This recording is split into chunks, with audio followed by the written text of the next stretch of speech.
Hello, and welcome back to day 2 of the Facials 5-Day Challenge.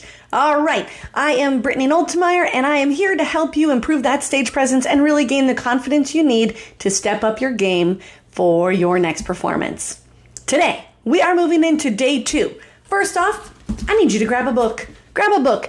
I would recommend grabbing like a fiction or something where you're going to get a story, but for some reason, I chose to grab this nonfiction textbook about jazz dance, but hey, you like what you like. Okay, so first off, what we're going to do today is we're going to compare how reading and talking can connect to our song, to our solo. So whether you have a solo or whether you're just in regular dance class and you're trying to get better every day, which is really what I recommend. Yeah, we want to get better every day, not just when we're on stage. Yeah, but if you're in class and you hear music, listen to how it's not just like all monotone. It is music. It has accents. It has, the singer has like the volume goes up and down. Which meaning it's louder and quieter. There are different instruments. There are different accents. So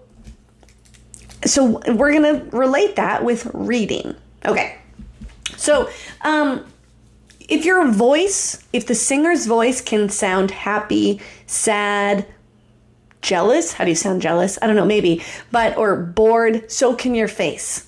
Okay, so how the music is sounding, we want our face to match that emotion. Yes. So often I will see dancers use what I call a dead face, which is just a straight face. And they're like amazing and the technique is rocking and they just have straight face because they think it's supposed to be serious. But dead face is not serious. Do I look serious? No, I don't. I look bored. And I don't even like to say that word. Yeah. But it is not giving the correct intention. So what we're doing today is we're going to try to help you find the right intention. So, and what we should start doing, what I already mentioned, is that we should start practicing our expression in class, just like we're practicing our technique, because it's going to allow you to gain more confidence and get more comfortable, rather than being the person to say, oh, I'll just do it on stage. My facials always come out when I'm on stage. If you think that, I'm sorry to break it to you, but you're wrong. You're wrong. They might be easier than when in the classroom, but it can't just get perfect overnight. We need to be practicing in the classroom so that when they're on stage, we're like, oh, that was great, or this is what we need to tweak. I see facial expressions all the time. I saw one this last weekend, and that was like this. Now, if they had been practicing that in the classroom, the teacher would have said, okay, let's fix that one right there. So, because I see what you're going for with like excitement, but with the dead eyes, it was not the intention they wanted to portray. And then you're going to get your photos back and you're going to go, whoa, that looks silly. Okay, here's your challenge for today. You got your book? Grab your book. I want you to open to any page. I'm going to go to page 100. Actually, I'm on 179. Okay, so choose a page and I want you to read it.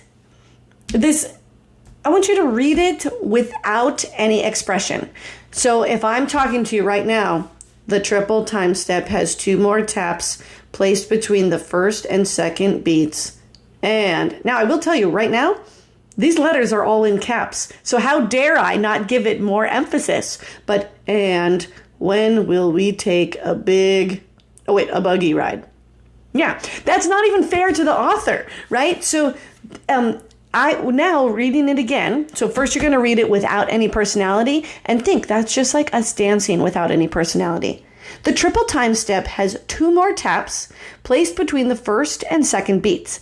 And when will we take a buggy ride? I don't even know what I'm reading about right now, but see the difference?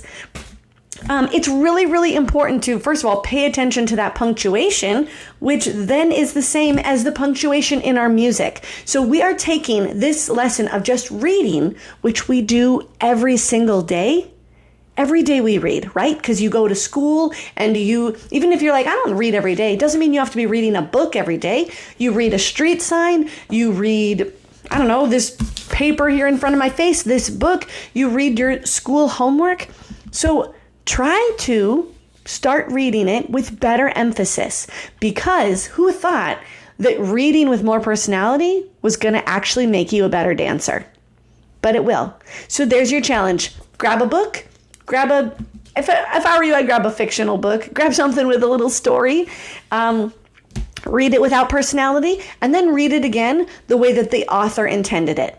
And then when you're in class, when we read out loud in class, or if your teacher's reading out loud and they're reading in a monotone, these mnemonic devices, of course, are only, that's when you go to sleep, right? That's when you fall asleep and you're like, oh, I'm not learning today, or I'm not engaged in this lesson. But if you were reading along, even if it's in your brain and you're reading it with personality, or if you're the person who reads it out loud, I don't mean to go like crazy on the class and wah, blah, blah, blah, because that'll be strange in a little different way. But some personality goes a long ways, and you can practice it every single day of your life. Go out and get your challenge done. So be brave, tell your story, and own the stage.